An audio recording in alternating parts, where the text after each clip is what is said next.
Hi everyone, and welcome back to the Commodore Room. What you're looking at here is my haul from the Vintage Computer Festival Midwest Edition that I just got back from this weekend. As you can see, I came back with all kinds of good stuff at a really good price. So I'll put a link to the description below to the event, which I highly recommend, and I'll tell you a little bit about that. But what I'm going to do is just go through some of the purchases that I made and some of the things I literally got for free, and I just thought it would be fun to kind of go through some really cool stuff that you don't see very often, that you really can't even hardly really find on eBay.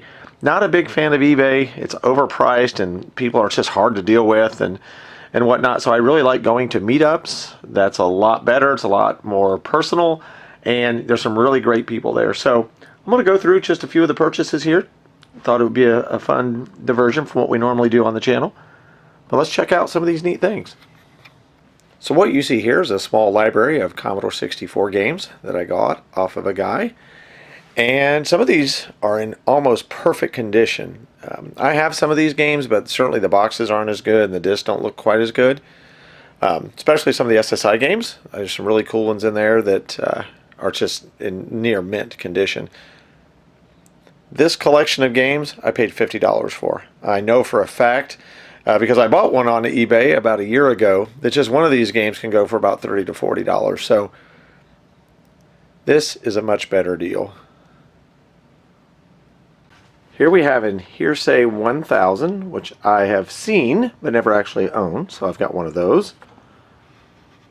A Warp Speed cartridge. 2 Turbo 232 cartridges. And a Mach 128 cartridge. I got all of these for $30.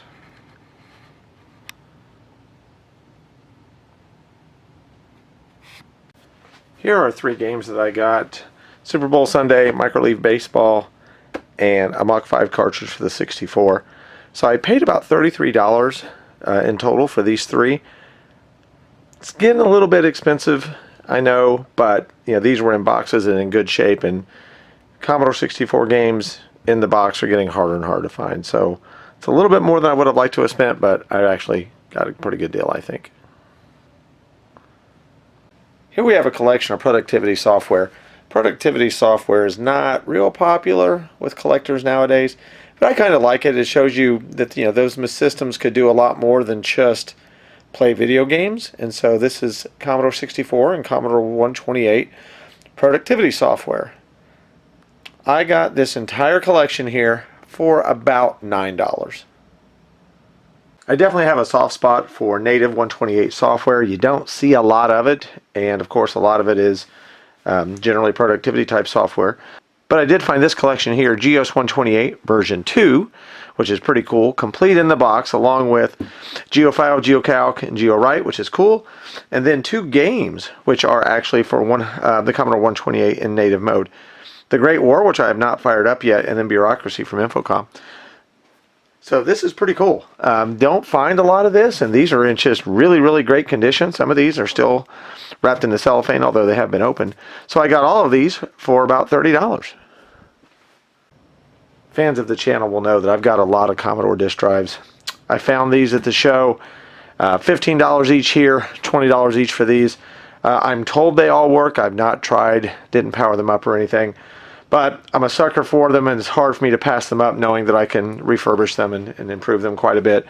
So I am working on a new revision of the modifications I've made in previous videos that you may have seen. So look for that coming, but $85 for what you see on the table here. Another fun item I found were these Leroy cheat sheets.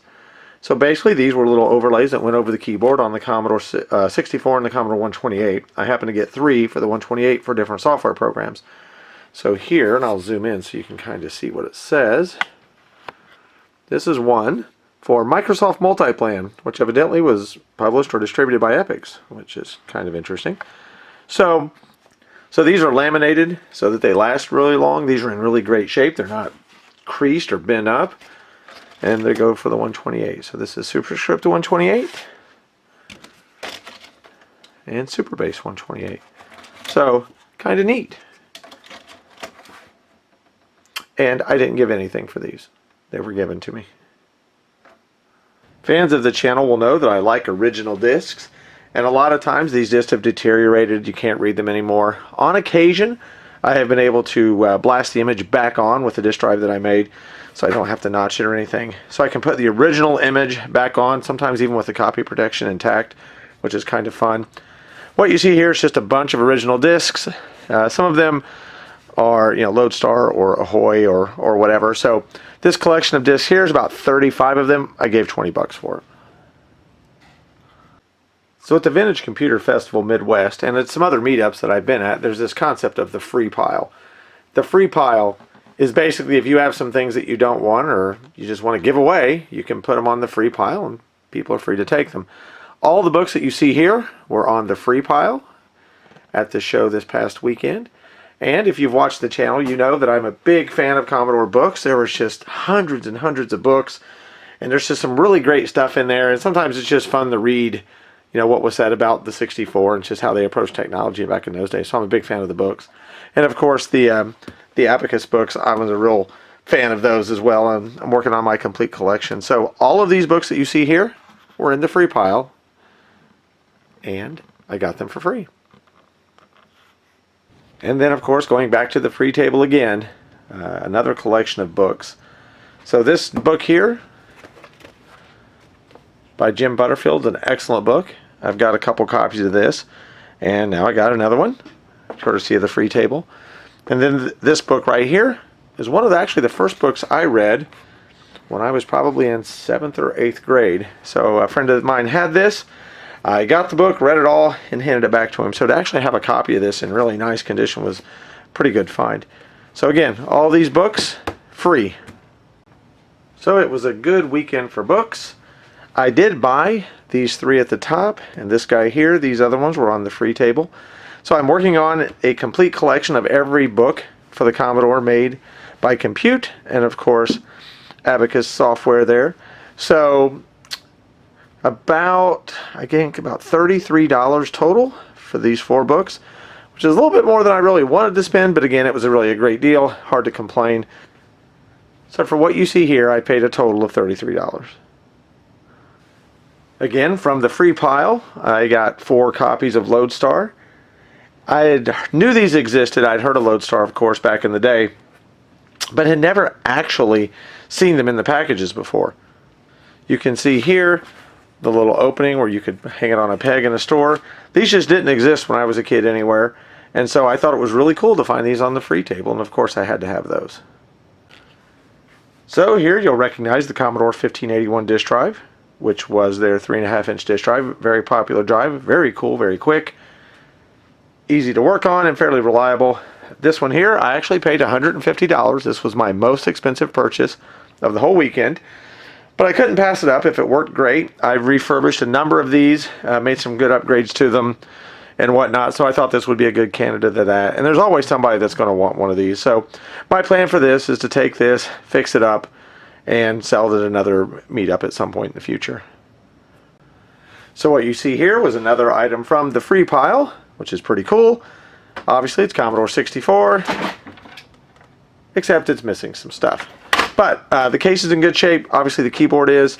So for a parts machine or a spare keyboard or maybe even a complete keyboard, pretty good find, especially for free. And speaking of parts from the free pile, 3 more keyboards. Obviously missing some keys, some problems I'm sure. I've not tested any of these, but never hurts to have extra keys on tap. As you know, we can print the little stands underneath them, the little plungers. But it's always nice to have some originals and whatnot. So we will use these as parts. And again, everything was free. And finally, this will look somewhat familiar to folks that have watched the channel.